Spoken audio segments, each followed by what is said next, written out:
Bismillahirrahmanirrahim. Assalamualaikum warahmatullahi wabarakatuh.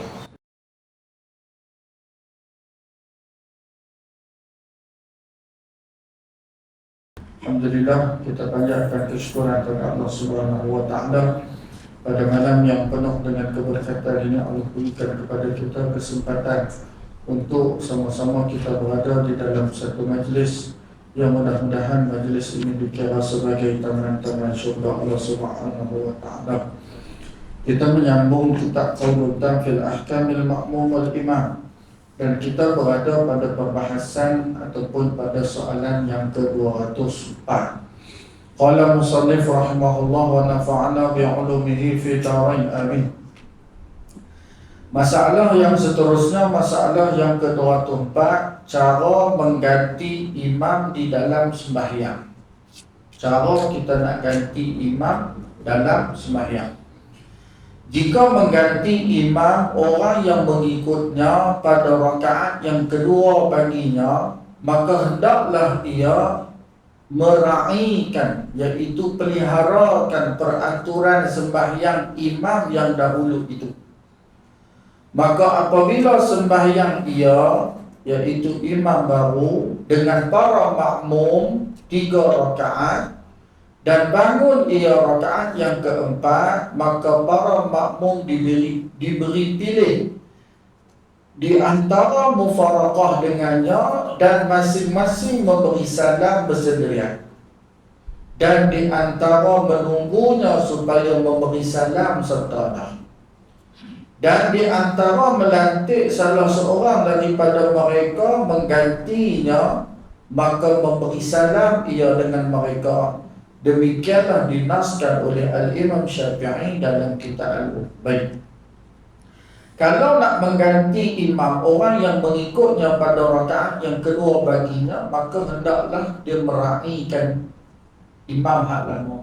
Maksud meraihkan imam hak lama ni dengan makna dia pelihara peraturan sembahyang imam tu. Maksudnya dia duduk jadi makmum, imam duduk depan. Imam tu sembahyang baca Fatihah rukuk. Kemudian imam i'tidal. Imam i'tidal. Masa imam i'tidal tu imam batal. Jadi nak ganti dia macam mana, mesti meraihkan imam tu, maksud pelihara. Tak mana dia berada pada i'tidal, maka kita akan meneruskan tempatnya. Bukannya kita patah balik. Nah, bukannya patah balik, dibuat Fatihah balik, tak. Terus meraihkan. Ambil pada i'tidal, sujud, duduk entah atau sujud, itulah berikutnya. Nah, jadi makmum hak lain ni diberi pilihan pula. Sama ada mereka nak niat mufaraqah ataupun nak terus ikut imam hak ganti tu. Boleh. Kalau dia nak mufaraqah pun boleh, buat sendiri sampai ke salat. Ataupun mereka terus nak ikut tu imam hak baru naik tu. Tu imam yang baru naik. Jadi dia ikutlah. Dah ikutlah sampai habis, sampailah kepada memberi salam. Maksudnya imam tu bangkit rakaat keempat, kita pun bangkit rakaat keempat. Kalau kita tidak buat keputusan untuk niat mufaraqah. Tapi kalau kita niat mufaraqah, maka kita sembahyang sendiri. Nah, itu caranya. Macam yang kita duk buat selalu itulah. Itu cara kalau imam terbatal. Imam terbatal nak ganti imam macam mana?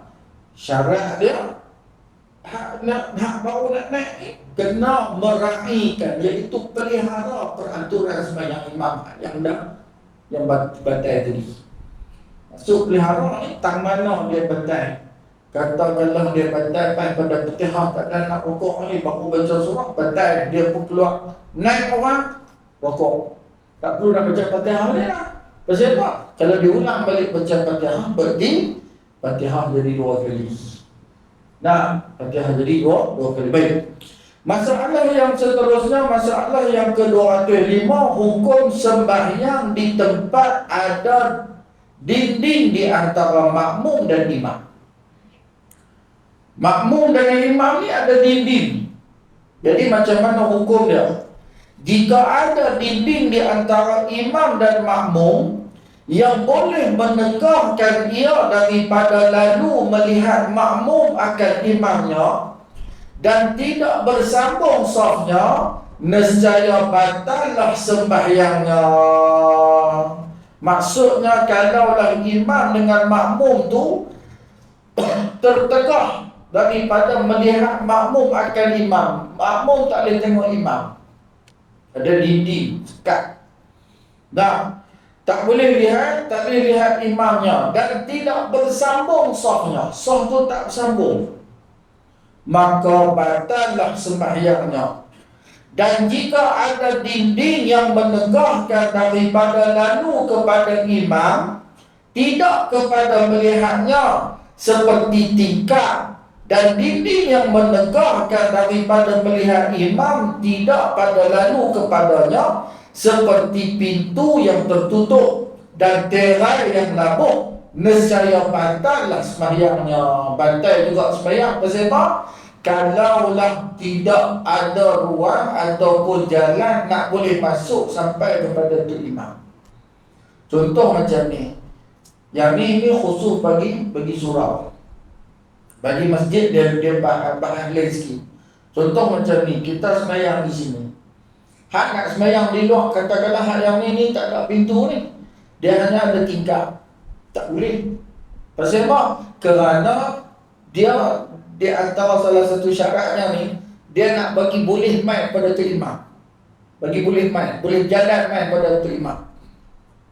Boleh berjalan untuk sampai ke tu imam. Sebab tu kalau ada orang nak sembahyang di luar, pintu kat depan dia nampak. Tanda tidak ada halangan supaya mereka ni boleh berjalan main. Boleh berjalan, maksudnya macam tu keadaannya. Boleh berjalan untuk sampai pada dalam. Pada dalam untuk sampai kepada tu imam. Itu cara dia. Nah, kalaulah ada pintu tapi tertutup, dia pergi sembahyang juga di luar, maka tak boleh. Itu dikira sebagai terbatalnya saf. Terbatalnya saf. Ataupun tirai yang labuh daripada atas sampai ke bawah. Tirai daripada atas sampai ke bawah labuh, kemudian tirai itu tak nampak dah ke depan. Jadi dan tu pun tak boleh. Pasal apa? Kerana menyebabkan kita ni tak boleh untuk sampai nampak pada tu imam dan tak boleh sampai pada imam. Lepas tu masjid Taman Perudah, lepas dia ada atas, bawah tu ada. Di bawah tu tak boleh buat jemaah. Maksudnya kalau orang penuh di atas nak sembahyang di bawah tu tak boleh. Hak bawah tu lah, belakang tangga tu boleh. Pasal belakang tangga tu boleh naik ke atas. Ni cerita ni hak bawah tu, bawah betul ada orang sembahyang duduk bawah tu. Yang tu tidak dikira jemaah. Siapa sembahyang di situ dan siapa sembahyang ikut imam tak sah. Pasal apa? Kerana dia tak boleh sampai kepada imam. Kita sampai patah balik belakang, maksudnya nak kena pusing, menyebabkan akan terpusingnya arah kiblat. Contohnya arah kiblat belah ni. Nah, jadi kalau kita sembahyang kat sini, kita nak naik tangga di belakang kita, apa nak menjadi Taman Perudah tu? Tangga di belakang kita. Jadi bila kita terpaksa pusing macam ni, kita nak naik ke atas, menyebabkan arah kiblat terkalih. Maka pada ketika itu batal sembahyang. Lepas tu tak boleh. Nah, tidak boleh. Jadi hak yang sembahyang di atas, macam kalau hamba masjid sembahyang di atas, yang tu dia duduk di atas, tapi dia nampak tu imam. Atau beza lah, dia duduk di atas, tapi dia nampak tu imam. Maka yang tu dibolehkan. Baik. Melainkan bahawa dibuka pintu. Kalau terbuka pintu boleh. Dibuka pintu boleh. Kalau lah ada dinding, pintu tutup dengan jadi pintu tutup, tak boleh. Kena buka. Kalau aku nak sembahyang di luar. Sebab apa? Sebab dia dikira terputus sah. Nah, putus sah dan tak boleh nampak tu imam. Baik. Melainkan bahawa dibuka pintu ketika sedang di dalam sembahyang. Demikianlah disebutkan oleh Al-Baghawi. Kalau buka pintu tak apa.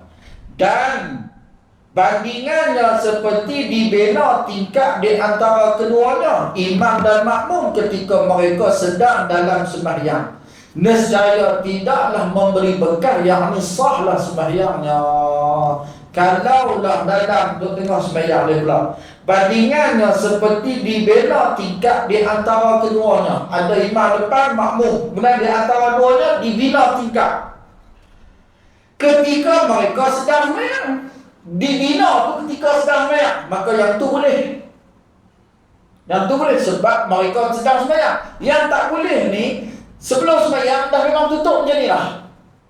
Lepas tu sembahyang, api buat pula di bawah, tu tak boleh. Yang tu tidak boleh. Jadi pembahasan sangkut dengan hari ni, bahasan sangkut dengan hari ni, kalau lah ada orang nak sembahyang di luar, nak ikut terima adalah kena buka pintu. Kena buka pintu. Baik. Masalah yang seterusnya, hukum dinding di antara makmum dan imam itu diperbuat daripada kaca. Buat pada kaca macam ni. Tadi tutup tak nampak apa kan? Lah ni buat pada kaca. Dinding tu buat daripada kaca, nampak tu imam. Jadi boleh ataupun tidak? Jika diperbuat di antara imam dan makmum itu dinding daripada kaca, maka hukumnya ihtimal dua wajah, dua pendapat. Seperti hukum diperbuat tingkat juga. Dan diihtimalkan putus dengan batal sembahyangnya seperti dinding juga. Kerana kaca itu menegah ia daripada nampak dengan jelas, nampak sempurna. Dan dengan sebab inilah tidak memadai melihat barang yang hendak dijual itu dari dalam kaca. Macam hukum kalau nak beli barang, satu barang kalau duduk dalam kaca, kita tengok itu, kita kata waktu keluar saat dia kata tak mau, maka jual beli itu tidak diiktiraf dan tidak sah. Pasal apa? Kalau dia duduk dalam kaca, boleh jadi kita nampak boleh. Bila awak keluar tengok sendiri, baru kita tahu. Kadang-kadang kaca tu dia jadi bias menyebabkan dia kecil jadi besar. Dia kecil jadi besar. Sama lah macam tu juga bandingannya kalau buat dinding kaca duduk dalam. Pasal pandangan yang tidak jelas.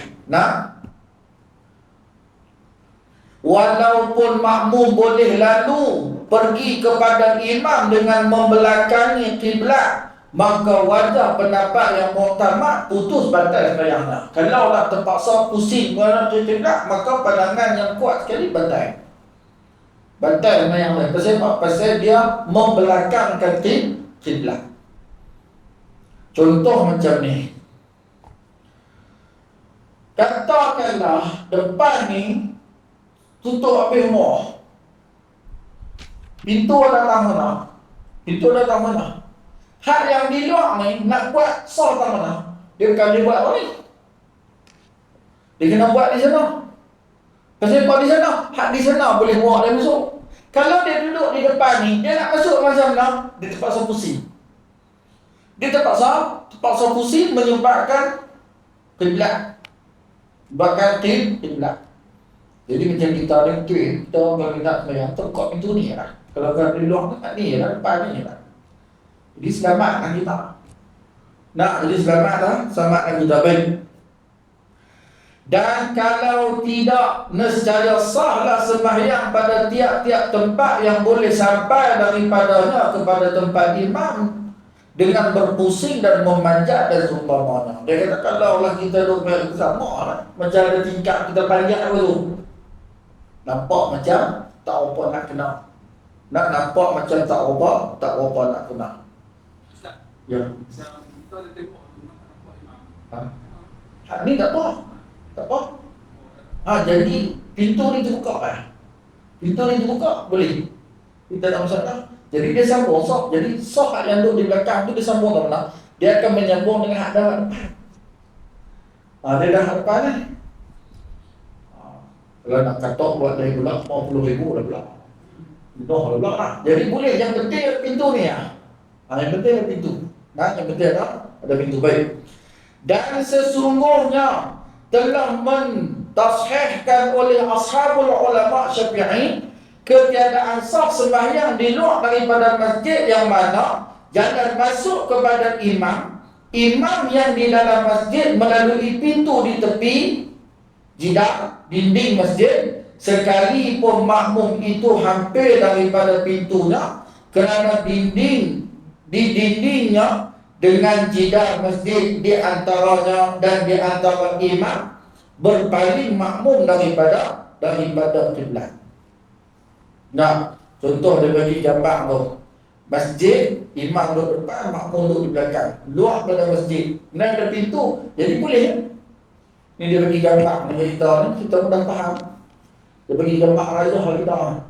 Jadi hak yang belakang masjid, macam masjid, tak apa raja, masjid kita. Dah, hak duduk di luar pintu masjid, kawasan masjid, mana hak dekat dalam apa lah. Hak luar, luar pun dikira. Sebab apa? Sebab boleh sampai kepada imam. Nah, boleh sampai kepada imam. Nah, jadi ketiadaan di luar daripada masjid yang mana jalan masuk kepada imam yang di dalam masjid melalui pintu di tepi dinding masjid, sekalipun makmum itu hampir daripada pintunya kerana dindingnya dengan jidar masjid di antaranya dan di antara imam berpaling makmum daripada kiblat. Kalau menyebabkan terpalingnya makmum, maka itu tak dikira. Itu tidak boleh. Jadi kalau macam kita boleh, dia pasal dia masuk ke belakang. Nah, dia masuk dan maksudnya ada ruang yang boleh sampai kepada imam. Itu je. Pasal apa? Tujuannya adalah untuk mengganti imam. Maksudnya katakanlah yang duduk di luar tu tahu kata tu imam ni buat salah. Jadi dia nak ganti, dia main ke mana? Katakanlah hak depan tak hati. Jadi hak belakang main ganti. Jadi dia tu tujuannya. Dah, jadi siapa saja yang boleh berjalan masuk mai, maka yang tu sudah dikira. Yang tu sudah dikira. Baik. Masalah yang seterusnya, makmum sembahyang atas bukit Safa atau Marwah atau atas bukit Abil Qabis. Abil Qabis ni bukit yang apa nama Allah maksud sama yang bawa istana ni, istana Hajar. Istana Hajar tu bukit Abil Qabis. Baik. Jika sembahyang seorang lelaki atas bukit Safa, atau seorang tu sembahyang atas bukit Marwah, atau ia sembahyang di atas bukit Abi Qubais, mengikut imam di Masjidil Haram, menurut apa yang dinakalkan oleh Syekh Mawardi daripada nas Imam Syafi'i rahimahullahu ta'ala, bahawasanya sah ikutannya sah. Dan tersebut di dalam kitab Al-Kafi ada bagi Imam Syafi'i rahimahullahu ta'ala nas yang lain atas ketiadaan sah ikutan imam orang makmum di atas bukit Abi Qubais kepada imam yang di dalam Masjidil Haram kerana ada haid mendindingi, tidak dapat lalu makmum kepada imam melainkan membelakangi kiblat, dan tidak diibarat dengan musyahadah melihat, kerana jika adalah jarak di antara keduanya imam dan makmum lebih daripada 300 hasta, nescaya tidaklah sah ikutan itu sekalipun makmum dapat melihat imamnya daripada jarak jauh. Baik. Bukit Abu Qubais lah ni payahlah, memang dia ni kita dah lah ni katakanlah dulu. Jadi dia pergi duduk di atas bukit Abu Qubais tu. Kata pandangan sah. Pasal apa? Pasal nampak tu imam. Tapi kalaulah dia duduk di atas itu, maksudnya saf yang terakhir dengan hak dia tu melebihi 300 hasta. 300 hasta ni 300 hasta, maka tidak sah walaupun dia nampak tu imam. Contohnya masjid kita ni, macam surau kita ni tak nak kosong macam ni ya. Tu imam duduk ni, sah kita takat pagar dia. Tiba-tiba ada orang pergi buat sah duduk tu sampai di masjid, contohlah. Dan masa di masjid tu nampak juga sampai di sini. Jangan pandang jarak, pandang tukuk ni senang cerita. Jadi nampak tetap tidak sah. Pasal apa? Kerana sudah melebihi 300 hasta. Tetapi kalau sah ni bersambung sampai ke masjid, boleh. Tak ada masalah. Sebab apa? Sebab dia bersambung. Tapi kalau dia berhenti dekat ni, pergi keluar sampai dekat atas asar. Ni perbahasan yang kata orang yang semayang masa Covid, semayang di luar masjid tu. Semayang di luar masjid tu. Sah ataupun tidak? Kalau melebihi 3 asar, tak sah. Macam kita pagar kan yang bertujuk tu pergi semayang masjid di masjid wilayah. Masjid wilayah pagar masjidnya besar. Sikitnya luas. Daripada masjid nak pergi ke pagar apa luas. Menanti semayang di luar pagar pula. Dia buka yang speaker di luar, ikut terima. Tak kena. Tidak sah. Kerana melebihi 3 asar. Dan kerana melebihi 3 asar. Ataupun katakanlah sah tu sambung sampai atas sana. Tapi bila nak sampai kepada tu imam, menyebabkan dia terpaksa kalih dulu kiblat. Maksudnya dia nak turun mai ke imam ni, dia kena kalih dulu turun. Yang tu pun tak boleh. Ini cerita dia hak yang kalau duduk jauh. Hak yang tu kalau lepas kita tak pergi. Pemain hotel pasal yang tu tak nak turun tu. Tapi Wahabi bagi. Itu je. Wahabi bagi pandangan Wahabi dia tak boleh. Memang dia pandangan hak tu tapi hak kita tak boleh. Sebab tu kalau orang kita, kalau dia nak semayang, dia ambil hotel ke apa ke, paling tidak pun dia mesti turun sampai ke bawah hak yang apa? Dataran tu. Hak tu. Malah kalau macam mana pun kita kena turun sampai dekat tu. Kalau semayang di masjid, ada orang masjid hotel kan, tambah masjid Menara tu tingkat sebelah. Dua atas tu nampak kat bawah. Tu imam tak nampak. Tak boleh. Cuma kadang-kadang ada ulama kita dia bagi dia kata hukum di Masjidil Haram tak sama macam kita di Malaysia. Tu ialah hukum Masjidil Haram tak sama macam kita di Malaysia. Baik. Masalah yang seterusnya, hukum orang sembahyang di atas sutuh rumahnya mengikut imam dalam masjid. Atas sutuh ni apa nama rumah orang Arab ni, atas dari dia panggil sutuh. Atas dari dia panggil sutuh. Nak panggil sutuh. Baik, atas rumah. Dekat jenis dalam rumah. Kita dalam rumah. Dekat ni sutuh. Atas sutuh. Dekat buat macam ada belah kambing, belah lembu, buat belajar sutuh ni. Jadi hamba Allah ni sembahyang di atas tu. Dia ikut imam hak di masjid. Boleh tak boleh tak? Telah dinaskan oleh Al-Imam Syafi'i rahimahullah atas bahawasanya tidak harus, iaitu tidak boleh bagi orang yang di tepi masjid, iaitu duduk berhampiran dengan masjid, bersembahyang ia di atas sutuh rumahnya mengikut imam yang ada di dalam masjid. Tak boleh. Sama macam kalau kita ambil hotel yang bawah masjid, katanya bilik hotel. Ada satu masjid di masjid itu nama Masjid Al-Ghufran. Taman Dr. Ismail TTDI. Dr. Ismail tu, yang tu masjid bawah, atas tu dia buat rumah musafir. Jadi boleh dalam tempat. Jadi kalau dia kata enggak bunyi pak, lebih bila yang atas boleh ikut terima bawah, tak sah. Tidak sah. Tidak sah. Pasal apa tak sah? Kerana dia dikelilingi dan dia ditutup. Maka tidak boleh. Sama macam bila duduk yang macam ada duduk sebelah surau. Kata tak apa, main rumah ni boleh tak? Tak boleh, tak sah. Tidak sah. Baik. Dan dengan dia telah dijazamkan oleh Syekh Abu Muhammad dan pendapat yang sahihnya menyalahi demikian, itu tak boleh. Tak boleh. Bismillah dia atas umum memang nampak masjid dengan umum ikut, tak boleh. Tidak sah. Masalah yang seterusnya, hukum sembahyang imam dan makmum di atas dua sutuh berasingan. Kawan ni duduk atas sutuh kawan ni duduk atas sutuh kawan ni. Jadi ada dua bangunan lah cerita kan. Bangunan kawan ni. Tu imam duduk bangunan ni, hak makmum duduk bangunan ni. Boleh ataupun tidak?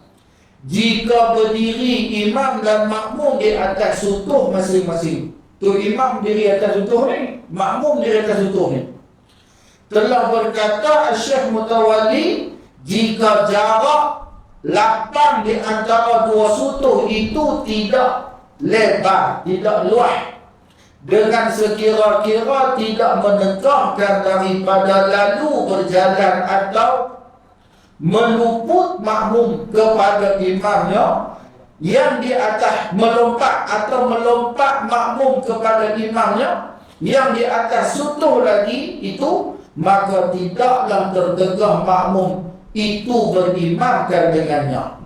Dan jika jarak di antara dua sutuh lebar luas yang mendekatkan makmum lalu berjalan atau melompat kepadanya, nescaya tertegah. Kalaulah ada dua sutuh macam ni, makmum duduk sutuh ni, imam duduk sutuh ni, boleh ataupun tidak? Jawapannya, kalaulah dia bangunan tu rapat, makmum ni dia boleh lompat pergi ke sini, maka boleh. Tapi kalau makmum ni tak boleh lompat pergi, maka tak sah. Maka tidak sah. Masalah ni tak ada di Malaysia. Dicari di Malaysia, kita jumpa. Dah pasal benda ni tak ada, dia tak berlaku di kita, berlaku di tanah Arab. Baik. Masalah yang seterusnya, hukum sembahyang berjemaah, imam di dalam masjid dan makmum di dalam masjid. Sembahyang berjemaah, imam di dalam masjid dan makmum di dalam masjid. Baik. Jika ada imam dan makmum itu sembahyang di dalam sebuah masjid, maka sahlah ikutan makmum itu akan imamnya, sekalipun jauh jarak di antara keduanya daripada 300 hasta, walaupun lebih pada 300 hasta. Masjid dia masih dalam masjid. Contohnya macam Masjidil Haram, orang tak ada. Macam COVID boleh tak? Tok imam satu, hak kita duduk dalam masjid juga. Sah, pasal dia masih dalam kawasan masjid. Masih dalam kawasan masjid. Jadi sah.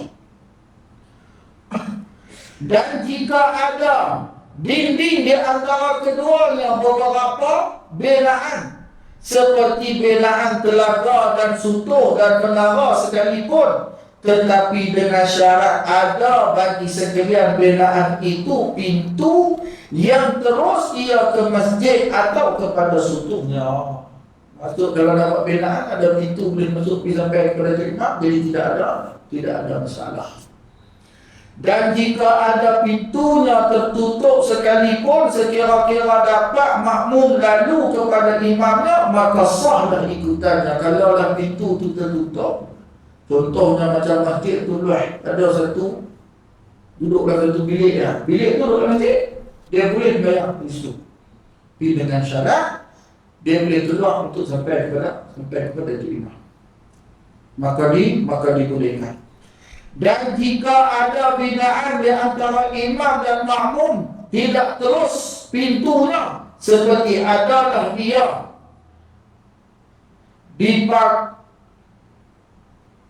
dipakunya, pintu tu dipaku, tutup, dia tak boleh buka, maka tak boleh. Pintu tu ada, tapi dia tutup, paku, dia tak boleh buka. Contohnya macam kita duduk dalam bilik, ada pintu, tapi pintu tu tutup, menyebabkan kita tak boleh buka nak masuk ke dalam masjid, tak boleh. Maka itu tak boleh. Dan itu tidak boleh. Atau ada sutuh di antara keduanya, tidak baginya tangga tempat naiknya, maka tidaklah sah makmum ikutannya. Kalau buat ada sutuh, kita tak tangga. Macam masjid kita ada tangga, maka boleh. Jadi hukum nak kata masjid, macam masjid kita yang di atas, boleh tak? Boleh. Pasal ada tangga. Kalau tak ada tangga, tak boleh. Dia dah lagu tu ya. Lepas tu orang naik pula, orang naik lepas angkat, lompat naik. Itu tak boleh. Dah ada tangga. Masjid. Surau, katakanlah macam surau ni kita nak buat, mesti ada tangga turun lepas. Untuk dapat sampai kepada tengah. Surau hukumnya berbeza sama dengan imam. Baik, dengan masjid. Baik. Maka tidaklah sah makmum ikutannya.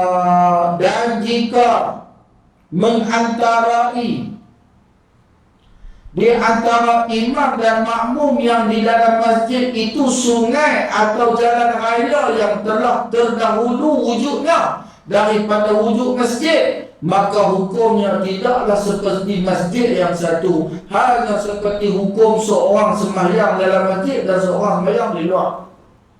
Kata dalam masjid itu ada dua tu jenis macam mana? Ada sungai di tengah. Nak sungai di tengah, sungai itu dalam mana? Bawa buat masjid tu pula pergi buat atas sungai. Tu imam duduk belah sana, makmum duduk belah ni. Yang tu dikira imam sembahyang dalam masjid, tu imam tu apa nama? Hak makmum ni dikira sebagai sembahyang di luar masjid, dia bukan sembahyang dalam masjid. Pasal apa? Pasal dia sudah dihalang. Dia ada satu halangan. Dia dikira sebagai dua masjid, bukan satu masjid. Baik. Masalah yang seterusnya, hukum imam sembahyang di luar masjid dan makmum di luar. Imam sembahyang di luar, makmum sembahyang di luar. Jika imam dan makmum sembahyang keduanya di fadai, yakni di padang, atau di rumah, atau di madrasah, atau di riba, maka disyaratkan hampir jaraknya, musafahahnya di antara imam dan makmum, dan di antara dua saf atau dua orang yang berdiri di belakang imam, atau di kanannya atau di kirinya imam, janganlah lebih daripada 300 hasta lebih kurang. Kalau orang sembahyang di padang, jangan imam duduk sini, makmum duduk tulis. Mesti hampir dengan imam, dengan tidak melebihi 300, dengan tidak melebihi 300 hasta. Dan jika imam itu pada satu binaan seperti rumah atau madrasah atau lainnya, dan makmum pada binaan yang lain, atau salah seorang daripada keduanya pada binaan dan seorang pada fadai tanah lapang atau padang, maka disyaratkan serta hampir musabah di antara keduanya, bahawa tiada ada di antara keduanya hail dinding yang menegahkan lalu kepada imam seperti syibak, tingkap, atau yang menegahkan melihat imam seperti pintu yang tertutup supaya melihat nampak dia akan imam, atau sebahagian daripada para makmum yang mengikut imam. Nah, kalaulah imam duduk orang ni, makmum ada sampai di luar, boleh tak? Boleh.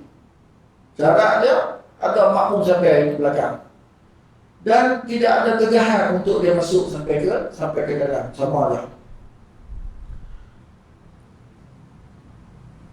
Dan supaya dapat lalu berjalan mendapatkan imamnya dengan berjalan yang beradab, dengan tidak membelakangkan kiblat. Yang disyaratkan jangan sampai membelakangkan kiblat, dan tidak mengapa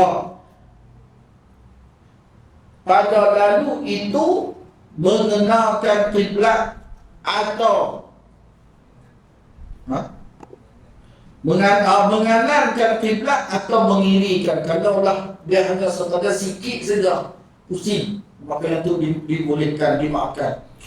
Atau berdiri seorang daripada para makmum berbetulan dengan pintu yang hadir, yang mendindingkan, yang terus melihat nampak ia akan imam atau akan sebahagian makmum yang di dalam binaan imam. Oleh kerana itu, jika ada di antara imam dan makmum haid yang tersebut itu, atau tidak ada seorang yang berdiri daripada para makmum berbetulan dengan pintu atau nescaya tidaklah sah akan ikutannya. Maksudnya, kalaulah dia sembahyang tapi dia tertutup, maka yang itu tidak boleh. Itu tidak boleh sembahang. Maka apabila sah ikutan seorang yang berdiri pada berbetulan pintu itu akan imam, nescaya sahlah ikutan para makmum yang di belakangnya atau yang di kanan atau yang di kirinya. Kata-kata imam duduk orang ni, nah, kemudian ada pintu tu buka, kawan tu duduk orang tu, kemudian sah belakang turut boleh. Pasal apa sah? Kerana hak makmum di belakang dia boleh nampak hak yang ni, makmum hak duduk di sini, hak di sini ni dia nampak imam tak, jadi boleh. Nah, yang tu dibolehkan. Baik. Masalah yang seterusnya, hukum salah seorang daripada imam dan makmum itu di dalam masjid dan seorang di luar masjid. Seorang dalam, seorang luar. Imam duduk dalam, makmum duduk di luar. Mana? Jika ada salah seorang daripada imam dan makmum itu di dalam masjid dan seorang di luar masjid, yakni imam di dalam masjid dan makmum di luar masjid, atau makmum di dalam masjid, imam luar pula, maka hukumnya adalah seperti keadaannya imam dan makmum di dalam dua binaan. Dia sama macam dalam dua binaan. Atau salah seorang daripada keduanya di dalam binaan dan yang seorang di dalam fadai, maka disyaratkan bahawa hampir musafahah jarak di antara keduanya, imam makmum, dan bahawa tiada ada hail, tidak ada dinding antara keduanya menegahkan lalu kepada imam, atau yang menegahkan melihat nampak imam, atau bahawa berdiri salah seorang daripada para makmum berbetulan dengan hail yang terus. Maksudnya kalau dah imam katakanlah datang sini belakang, imam duduk ni, makmum duduk di luar, ada seorang duduk tengah, boleh. Boleh. Ataupun imam duduk di luar, makmum yang mari, imam minta di luar, boleh tak? Ni tak boleh, pasal nak pergi, tak boleh. Pasal nak pergi ke depan, tak boleh. Dan dia dihalang oleh dinding. Semua pun kalau kata masjid, tak boleh. Sebab apa? Sebab dia ada halangan. Dan jika ada imam di dalam masjid dan makmum di luar masjid, atau akasnya di antara ada seperti dua saf, maka disyaratkan jangan jauh. Kalau ada, tak boleh jauh. Saf tu tak boleh jauh, tidak melebihi 300 hasta. Dan dibilangkan musafah jarak di antara keduanya itu daripada tepi masjid yang mengiringi ia akan imam atau makmum yang di luar masjid, tidak daripada akhir saf dan tidak daripada tempat berdirinya imam. Demikianlah disebut oleh Syekhul Islam di dalam Fathul Wahab Syarah Minhaj. Maksudnya yang dikira tu apa dia? Yang dikira tu akhir saf. Akhir saf dengan yang akan sambung ke belakang. Bukan kira pada imam. Kalau kira pada imam, kalau sambung belakang ni tak sah. Kira daripada akhir saf. Kata kalau kita sembahyang di sini, akhir saf kita akan situ. Tiba-tiba ada seorang sembahyang di sana. Cukup tak dia akhir saf? Kalau cukup melebihi dia akhir saf, maka orang di belakang itu tidak sah. Tidak sah. Baik, selesai. Yang terakhir masalah ada dua ni. Masalah yang seterusnya, disunatkan berzikir mengiringi sembahyang. Pada sembahyang sunat kita berzikir.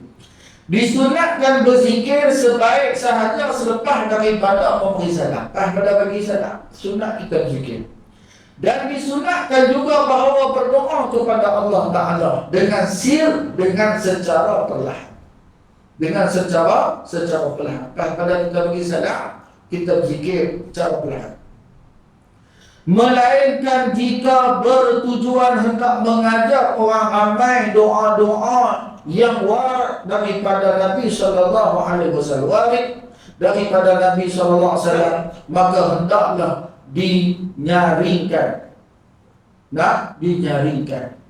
Kalaulah kita ingat zikir kita sunat dia perlahan. Tapi kalaulah kita nak zikir, nak bagi sama supaya kita boleh ajak jadi tak terabak, maka boleh. Maka yang tu dibolehkan. Sebab itu sunat bagi imam, pas dia bagi salam, dia terus pusing. Dia pusing ke arah kanan, belah kanan. Dia pusing ke arah kanan. Melainkan imam di Masjid Nabawi. Imam di Masjid Nabawi ni dia kena pusing sampai menghadap ke arah makmum. Atau tujuannya yang pertama, kita pusing menghadap ke arah kanan supaya kita boleh tengok ada tak lagi orang yang duduk sembahyang. Kalau ada orang yang duduk sembahyang, maka kita perlahankan sikit zikir kita, karena supaya tidak mengganggu orang yang sembahyang. Supaya tak mengganggu orang yang sembahyang. Kadang-kadang tu imam ni dia zikir sampai orang yang duduk sembahyang tu. Dia dia diganggu. Ini salah satu benda yang kita nak kena betul. Bukannya kita nak hambat kata tak boleh, orang kata kita wadi pula. Kita nak hambat kata boleh. Cuma keadaan, situasi kita tengok. Kadang-kadang mic tu lah. Mula orang harus semayang tak boleh. Kadang-kadang ada jemaah baru lah. Bila ada jemaah baru, dia buat kerja hakim makmum tak nak apa. Pasal apa? No. Tu imam terakhir. Tu tak kena. Sebab tu disunatkan bagi kita ni, lepas bagi salam, kita pusing belah kanan untuk kita tengok habis ke nak pergi. Lepas itu, kita, kalau kita tengok tak ada lah, tak apa. Sesat. Boleh. Tapi kalaulah ada lagi orang sembahyang, kita perlahankan zikir kita dalam keadaan kita nak jaga hak makmum duduk di belakang ni supaya tak ceramah. Maka kita buat. Auzubillahi minasyaitanirrajim. Maksudnya dia tahu lah, tengah baca Fatihah. Walilahum ilahu wahidun. Maksudnya dia tahu kata tu imam tengah baca ayat kursi. Itu cara dia. Kenapa di Masjid Nabawi imam disuruh kursi terus? Nah, di Masjid Nabawi ya disuruh kursi terus. Kenapa? Kerana beradab dengan Nabi SAW. Kalau dia kursi macam ni, kan Nabi sebenarnya kursi-kursi macam ni, ni maka Nabi duduk belakang. Maka Nabi duduk belakang, menyebabkan dia telah pungguk kepada makam baginda Nabi SAW. Jadi tak beradab. Maka sebab tu Masjid Nabawi ya disunatkan kursi sampai habis. Hak lain semua kursi belakang. Mana dia tengok kakak mana? Habis lah, habis tak apa. Nak habis tak? Habis tak apa. Baik. Dan demikian juga segala doa yang maksur. Doa yang maksur ni doa yang daripada Nabi dan doa yang ada di dalam Quran. Pada setiap waktu hendaklah disirkan dengannya, diperlahankan dengannya, melainkan talbiyah. Talbiyah ni sunat bercerah. Doa qunut pada hak imam sunat bercerah. Satu. Yang lain sunat kita baca perlahan. Dan dinyaringkan dengan azkar, zikir-zikir, atau itu semata-mata untuk tujuan mengajak. Kalau kita berdoa tujuan untuk mengajak dan tujuan supaya tak berceramah, maka boleh. Maka yang itu dibolehkan.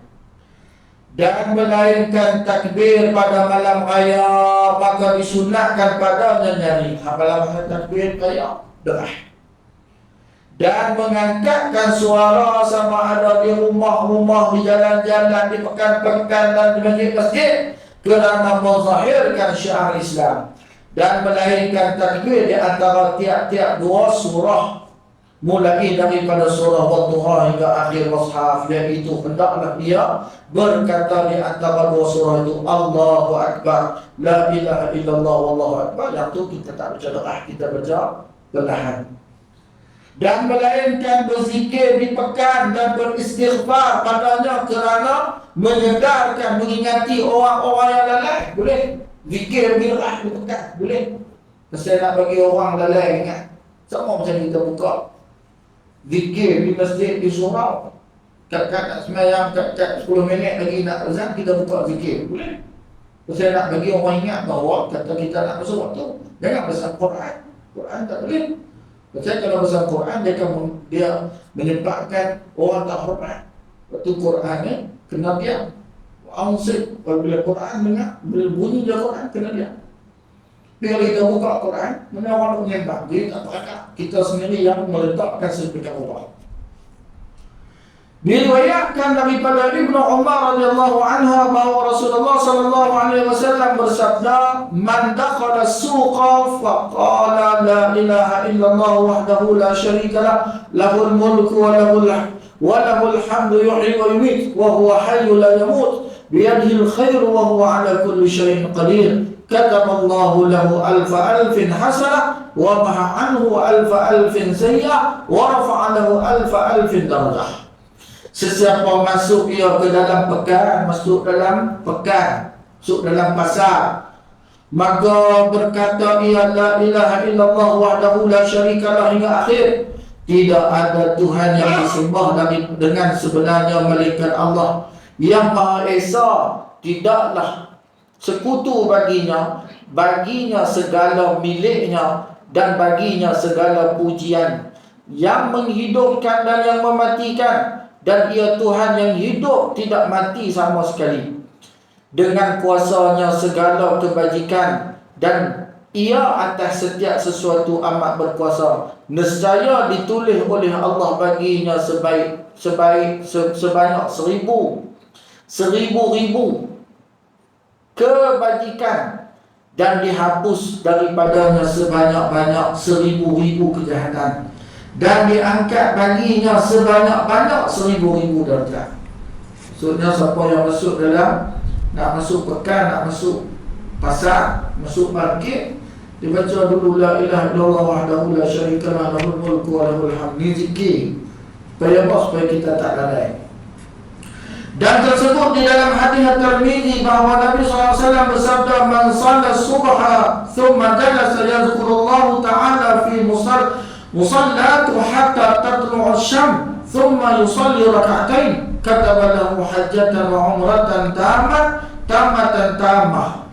Siapa sembahyang ia fardu subuh, kemudian duduk ia berzikir Allah Ta'ala pada tempat sembahyangnya sehingga naik matahari, kemudian sembahyang ia 2 rakaat pula, yakni sembahyang sunat isyraq atau sunat duha, nescaya ditulis oleh Allah baginya satu pahala mengerjakan haji dan umrah dengan sempurna dengannya. Sembahyang subuh dia berzikir sampailah naik matahari, dapat ganjaran pahala yang cukup besar. Dan ini jika sekiranya tempat sembahyang itu tidak bersekutu dengan orang ramai, atau tempat sembahyang itu luas, atau ia bukan imam. Nah, kalaulah dia tak bersekutu dengan orang, tak mengganggu orang, nak tempat ataupun tempat sembahyang tu luas, dia buat tak ada masalah, ataupun dia bukan imam, imam tak boleh macam tu. Dia nak fikir orang yang duduk di belakang, nak fikir lah. Nah, tetapi kalau ia imam, maka berkata Imam Nawawi pada Syarah Al-Muhazzab, disunatkan bagi imam apabila telah memberi salam ia bahawa bangun daripada tempat sembahyangnya jika tidak ada di belakangnya orang perempuan. Dan beginilah berkata Imam Syafi'i dan Al-Ashab, ulama-ulama Syafi'i, dan alasan mereka itu dengan 2 sebab. Salah satunya supaya tidak mensyaki orang yang di belakang adalah ia telah memberi salam atau tidak. Yang pertama tu supaya orang duduk macam ni, orang perempuan bila ni boleh dan dulu tak ada mic, jadi tak tahu. Bila tu imam tu bangkit, kau tahu dah kata dah habis dah sembahyang. Itu yang pertama. Dan yang kedua, supaya tidak masuk seorang yang ghaib, yang tidak mengetahui halnya, maka disangka ia masih di dalam sembahyang lalu berimam dengannya. Semua ada bangkit-bangkit, dia tak ada orang, bangkitlah. Nah, ada pun jika ada orang perempuan di belakangnya, maka hendaklah ia tunggu di tempatnya sehingga mereka beredar dari situ. Kalau ada orang perempuan, kita tunggu dia beredar dulu. Orang perempuan pula pakai mayang, kejap pakai ikat tak bimbang. Ni cerita dia zaman baginda Nabi SAW. Bila ada sahabat-sahabat sebenarnya, tu yang kata perempuan bayang di belakang, dia pakai keluar dulu, lepas tu baru lelaki keluar. Nah, macam kita ada kan, pasal itu beda, tak sama macam dulu, situasi yang berbeza. Baik. Dan disunatkan bagi mereka yang orang-orang perempuan beredar selepas imam memberi salam. Lepas imam bagi salam, mereka beredar. Dan telah menyebut Ar-Riyani pada Al-Bah, hendaklah imam itu berdoa dalam keadaan berdiri dan berkata najli seumpamanya juga. Tetapi jika ia menghendaki berdoa sambil duduk, maka janganlah ia membelakangi makmum, bahkan hendaklah ia berpaling dan jadikanlah kanannya bagi kiblat dan kirinya bagi para makmum. Dan ini ialah pendapat kebanyakan ulama. Dia pusing, semua ada dia bagi belah kanan, jangan dia sampai pusing terus. Nah, pendapat kebanyakan ulama dan kata qil, hendaklah ia jadikan kirinya bagi pihak kiblat seperti sembahyang di Masjid Taif dan kanannya bagi para makmum. Pusing, macam pusing belah kanan ni lah. Dan pendapat ini dipilih oleh Al-Mas'udi dan disahkan pada Syarah Muhazzab. Dan hendaklah imam itu janganlah duduk dan berdoa lama-lama di tempat sembahyangnya di mihrab, jangan. Bahkan hendaklah ia duduk selepas salamnya sekadar satu rukun daripada segala rukun sembahyang, kerana tersebut dalam hadis Bukhari dan Muslim daripada Al-Barra bin Azhar, dari berkata ia, sembahyang aku serta Muhammad SAW sambil aku perhati, maka aku dapati qiyamnya dan rokoknya dan iktidalnya lepas daripada rokok, dan sujudnya dan duduk di antara dua sujudnya, dan qadar masa duduknya selepas salam di antara bangunnya daripada tempat sembahyangnya adalah hampir-hampir sama lama masanya. Nah, dan diriwayatkan daripada Aisyah radhiyallahu anha bahawa Rasulullah sallallahu alaihi wasallam bersabda, berdoa ia selepas salamnya, Allahumma antas salam wa minkas salam fa hayya rabbana bis salam tabarakta wa ta'ala ya dzal jalali wal ikram. Tidak duduk ia melainkan qadar demikian juga. Maksudnya imam ni dia buat macam tu sebab apa? Sebab nak meraihkan makmum. Karena asal dia tidak akan berganjak makmum melainkan imam lagi. Itu asal dah. Asal dah. Asal dia macam tu. Selagi imam tak bangkit, makmum tak bangkit. Nah, sebab tu disuruh macam tu. Tapi lah ni imam baru bagi asal dia belah dah. Dah, tak ada nak kata apa ni. Nah, itu dia beza macam tu. Baik. Yang terakhir, zikir dan doa selepas salam. Tersebut dalam kitab Fathul Alam Syarah Al-Mursyid Al-Anam fil Fiqh Al-Alam Madhhab As-Sa'adah Asy-Syafi'iyah kalangan As-Sayyid Muhammad Abdullah Al-Jaradini. Katanya maksudnya ibaratnya disunatkan membanyakkan daripada berzikir dan berdoa selepas selesai daripada sembahyang dengan sekira-kira dinisbahkan keduanya kepada sembahyang pada uruf. Kerana meninggalkan demikian berzikir dan berdoa menjauhkan diri di antara hamba dan Tuhannya. Lepas tu kata pada salam zikir dulu sah. Tujuan dia apa? Sebab nak hamba kata kita ni hamba. Tadi kita bersembah, jadi bila kita bersembah kita nak minta Tuhan terima. Nak jadi zikir. Kerana doa itu amat mustajab sekali selepas sembahyang dan disunatkan perlahan dengan kedua-duanya, melainkan bagi imam yang menghendaki ia mengajar orang ramai yang hadir, maka hendaklah ia menyaringkan suaranya.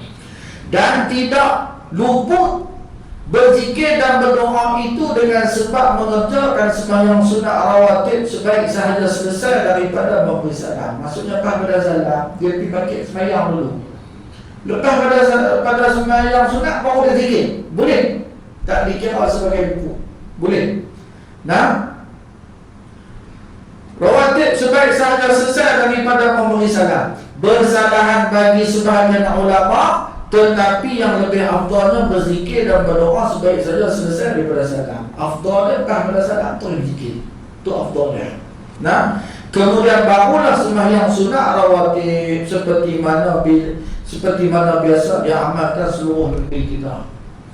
Dan hasillah asal sunat itu walaupun askar-askar yang bukan makruh.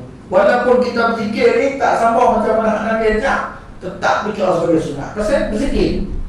Pasal disuruh berzikir. Jadi berzikir apa-apa. Nah, berkata zikir Nabi ajak. Nabi tak ajak, tapi Nabi kata lepas mayang zikir. Jadi nak zikir pun zikir. Nah, lepas mayang nak ayahana. Dalam salah. Kenapa? Sebab dia apa dia zikir. Apa saja yang disebut sebagai zikir. Baik. Tetapi dengan dia amalkan azkar-azkar dan doa yang maksud itu adalah terlebih afdal. Yang afdalnya ambil hadis Nabi ajar. Macam tu lah. Tapi kalau zikir hadis Nabi tak boleh. Bukan apa hadis bila Nabi tak ajar. Jadi bila takbir pun. Nampak tak? Nah, baik.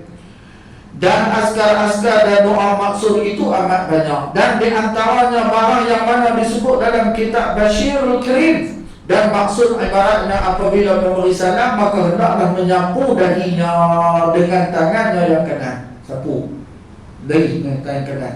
Sunat makna? Sunatnya tak mana? Sunat dia cerita dia lepas pada hadis Nabi SAW Nabi sembahyang. Atas tanah. Belakang yang atas tanah. Dia akan ada pasang. Betul dia sapu. Kita yang repek tak tanah. Jadi dia kata tak sapu. Betul ya. Tapi kita buat macam tu karena Nabi SAW buat. Nah, macam pakai jubah. Jubah ni Nabi pakai. Kalau kita tak pakai jubah boleh tak? Boleh, kita tak ada masalah. Tapi pakai jubah pasal Nabi pakai sorban. Pasal Nabi pakai sorban. Itu jadi sunnah. Jadi sunnah. Baik. Dia sapu tangan sambil berkata astaghfirullah, astaghfirullah, astaghfirullah dia lagi. Kemudian membaca astaghfirullahalazim alladzi la ilaha illa huwal hayyul qayyum wa atubu ilaihi 3 kali. Kemudian menyapu dengan tangan kanannya mulai atas kepalanya dan membaca bismillahilladzi la ilaha illa huwar rahmanir rahim. Allahumma adhim anni al-hamma wal hazan. Ini maksud sapu di atas kepala. Terus kita sapu di atas kepala. Ada orang sapu pula di atas kepala. Kemudian membaca ya Allahumma antas salam wa minkas salam tabarak wa ta'ala ya dzal jalali wal ikram.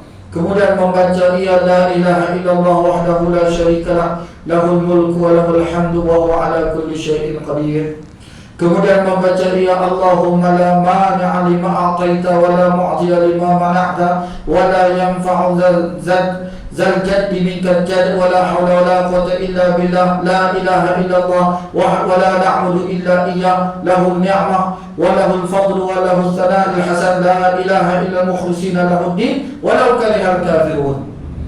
Kemudian membaca ayat kursi hingga akhirnya, kemudian membaca surah Ikhlas hingga akhirnya, kemudian membaca Al-Ma'uzatain. Ma'uzatain ini surah Al-Falaq dengan surah An-Nas. Baca tu sampai habis. Kemudian membaca tasbih subhanallah sekurang-kurangnya 10 kali. Boleh? Ni sekurang-kurangnya 10 kali kalau kita sibuk. Kalau kita sibuk, terus subhanallah mana 3 kali. Tak ada. Jadi subhanallah 10 kali. Boleh? Ni. Nah, sekurang-kurangnya 10 kali. Kemudian membaca tahmid alhamdulillah sekurang-kurangnya 10 kali dan membaca takbir Allahu akbar sekurang-kurangnya 10 kali. Nah, dan sebaik-baiknya tiap-tiap semua tu tasbih tahmid takbir tu 33 kali. Sebaik-baiknya. Tapi kalau baca 10 kali boleh? Baca 10 kali pun boleh. Dan disempurnakan, dicukupkan supaya jadi 100. La ilaha illallah wahdahu la syarika lahul mulku wa lahul hamdu wa huwa ala kulli syai'in qadir. Dengan tidak ditambah yuhyi wa yumiit. Tak tambah. Dan yang lebih baik, hendaklah membaca takbir itu sebanyak 34 kali. Dan hendaklah ditambahkan selepas mayang subuh dengan doa maksud Allahumma bika uhawil wa bika usawil wa bika uqatil. Allahumma inni as'aluka ilman nafi'a wa amalan maqbula wa rizqan thayyiba. Dan hendaklah ditambah lagi selepas mayang maghrib dengan doa maksud Allahumma ajirni minan nar 7 kali. Allahumma ajirni minan nar 7 kali. Dan selepas daripada keduanya subuh dan maghrib dan selepas asar, bahkan selepas daripada sembahyang semua sembahyang fardu seperti mana tersebut dalam Jami'us Shaghir dan diakui oleh Al-Manawi, iaitu sebelum daripada melipat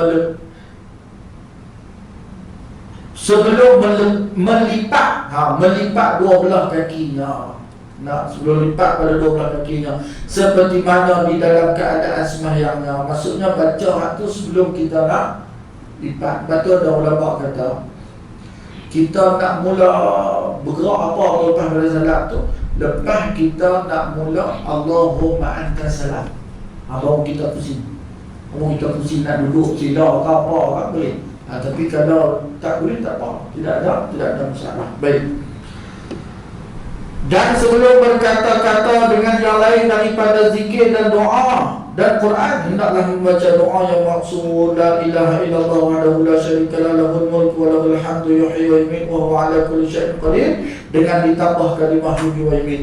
Dan hendaklah membaca dengan ini tiap-tiap kali selepas wirid sembahyang 10 kali. Baca 10 kali. Dan luputlah daripada mendapat fadilat kelebihan zikir dan doa selepas sembahyang itu dengan bangun daripada musalla dan tempat sembahyang. Jadi kalau kita bangkit dan dekat sembahyang tinggal buat, maka selesai zikir, tak ada apa. Nah, walaupun bangun untuk sembahyang jenazah mengikut pendapat, maksudnya kena zikir tempat tu. Mana kalau ulama tasawuf tak tahu, jangan berubah. Kemudian berdoalah kepada Allah Ta'ala dengan apa sahaja doa yang ia kehendaki daripada kebaikan dunia dan akhirat. Tetapi berdoakan dengan doa maksud daripada hadis Nabi dan daripada Quran Karim adalah terlebih aula daripada doa-doa bukan maksud. Alhamdulillah awalan wa akhiran. Dengan pertolongan Allah Subhanahu wa taala tamatlah sudah daripada menterjemahkan kitab Qaulutan fil ahkamil ma'mum wal imam ala madhhab al-imam Syafi'i radhiyallahu anhu karangan al-imam al-muhaqqiq wal mu'tamad al-mudaffil Syihabuddin Ahmad As-Siraya bin Al-Imam bin Yusuf Al-Akhfahi yang meninggal dunia pada tahun 808 Hijrah wa sallallahu ala sayyidina Muhammad. عدد ما ذكره الذاكرون وغفل عن ذكر الغافلون. سبحان ربك رب العزة عما يصفون وسلام على المرسلين والحمد لله رب العالمين.